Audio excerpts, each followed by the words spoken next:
Hi, and welcome to this new video on impressed watercolor cakes.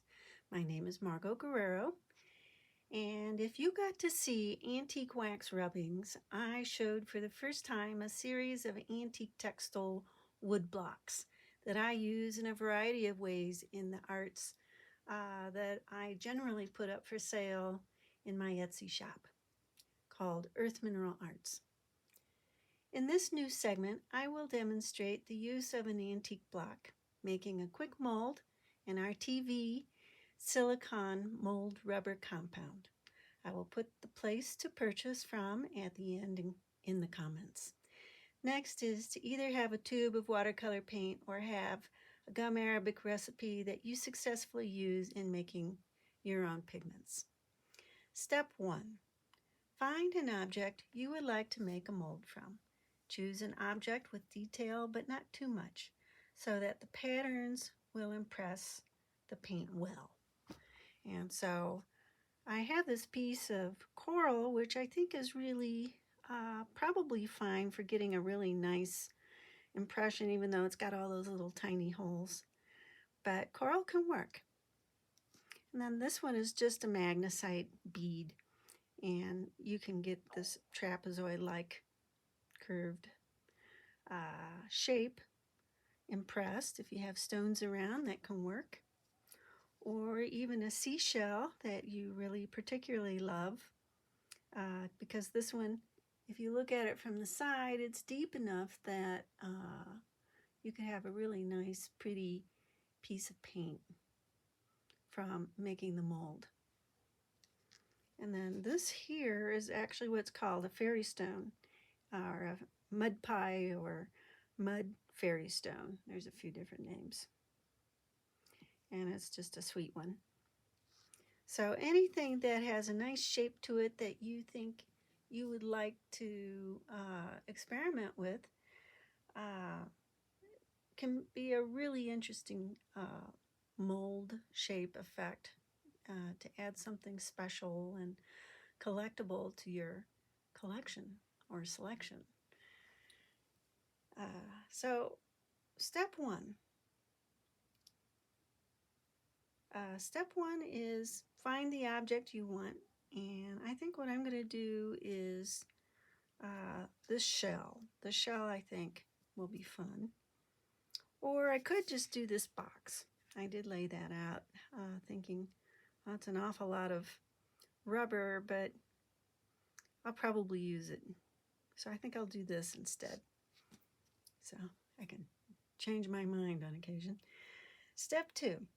Observe the object you have chosen for how much 2-part rubber compound to use. While the compound is non-toxic, it does have an irritating oil that can annoy the eyes. Follow all instructions for safety and use on the jars. Then use equal parts compound.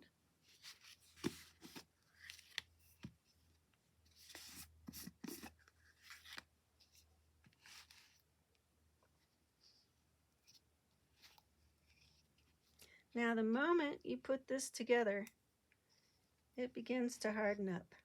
So you have to work with it fairly quickly. And you can see how it's got an oil to it to keep it moist.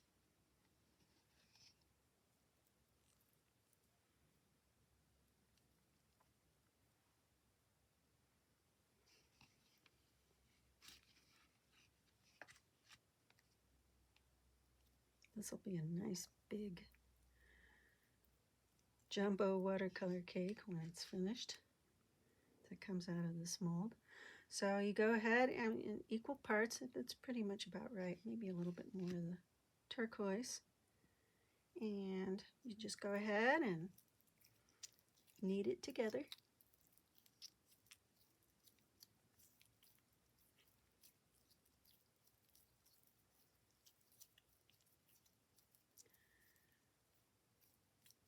Okay, so you do have to make or knead the rubber quickly as it dries solid in 15 minutes. This compound is used traditionally for the precious metal clay industry.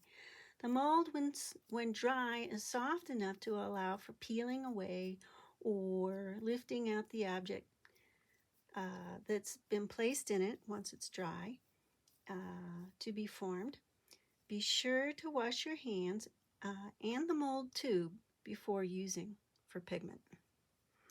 So I'm just going to go ahead and get that on there.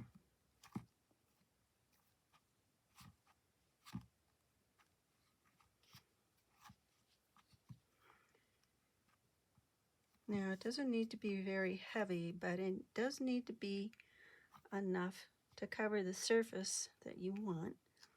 And if you didn't do enough, and you did it quickly enough, you can always add in a bit more. In this case, I think I did just the right size job, amazingly.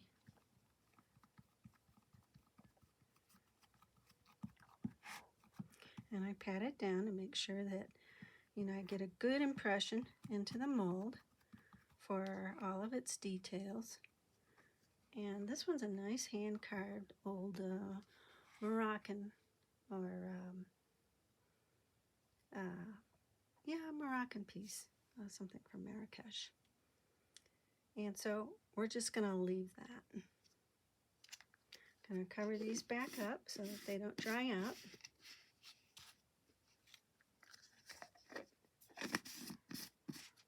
I'm going to grab a towel real quick.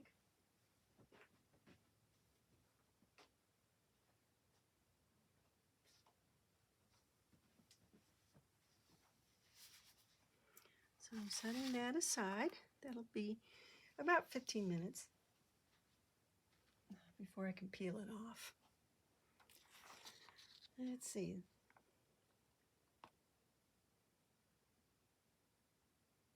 Step 3.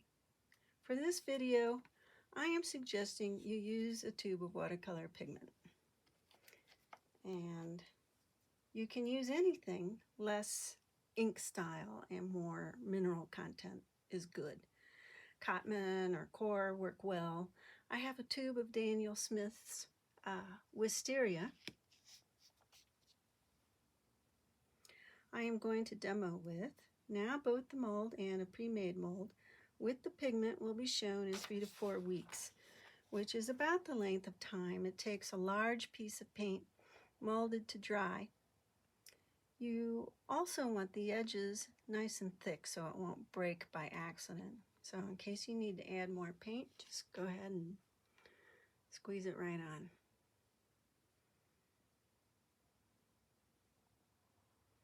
When you have put the pigment into a mold, it is good to use a toothpick to gently push pigment into the crevices so that it will not develop any air bubbles. So I've decided to show you my tray of molds that I use for the shop that I have sold over the years. And so I have a fun group. There we go. So I have this one here with, it's just a beautiful bread carved tray from Ghana. It's just really extraordinary shaping in there. This one came off of the back of a book. It's a detail, a Victorian detail. And things like that can just be so perfect, especially if the book isn't in very good shape, and you can do something fun like that where you can take a mold from it. And it's the same with this one. I don't know if you can see enough of the pattern on that one, but sometimes they just don't show very well.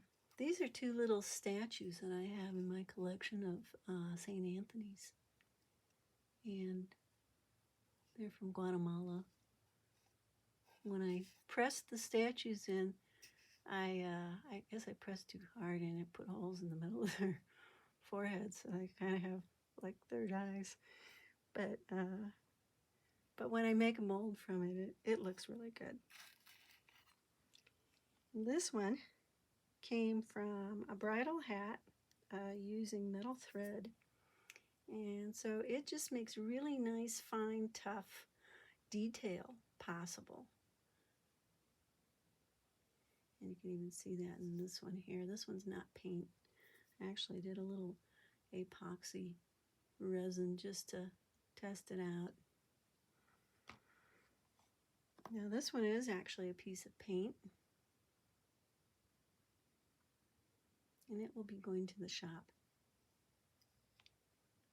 This one here, this is a little Mexican diorama piece that doesn't have its stand, and I've really enjoyed having it through the years, and it made a beautiful impression, and you can see how it just molded right into that.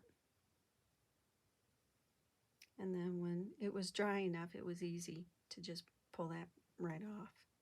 And the pigment looks really quite good also.